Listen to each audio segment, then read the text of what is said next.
It's in the Tarrasch defense against the Queen's Gambit. So you're playing a Queen's Gambit declined here. You're not taking on the c4. They play the natural move knight c3, putting pressure on d5. And here I often play the Tarrasch defense, which is c5 here. Many times white doesn't want to play pawn takes pawn on d5, cd, because of the Henning-Scherer Gambit with cd for black, which leads to wild positions, and you really have to know what you're doing to navigate your way through it. So many times white will play knight f3, declining the gambit. But this is a mistake in the opening, and black simply plays cd, and you're going to get a lot of play against these knights now. If the queen takes, then knight c6, followed by d4 would be good.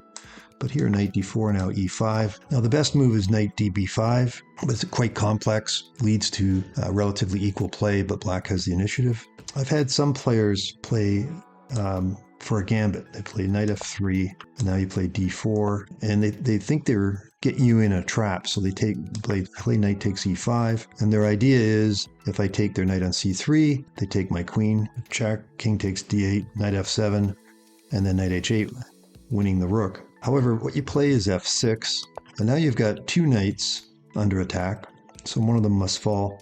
And the only thing to keep in mind is if they play queen a4 check here, because they're realizing their fate, you don't want to block with the queen, obviously, because the knight's there. And if you block with the bishop, then he can take on d7 and not be losing a piece. But knight d7, and now black's still going to be losing a piece here, because if he retreats the knight on e5, you take on c3. If he takes on d7, you take with the bishop, attacking the queen and the knight. And if he plays knight b5, there's a pin on the queen, so you play a6. So then all these lead to a win of a piece. So I've had this happen a few times where white's thinking he's trapping me, but in fact he's trapping himself in this variation of the Tarrasch.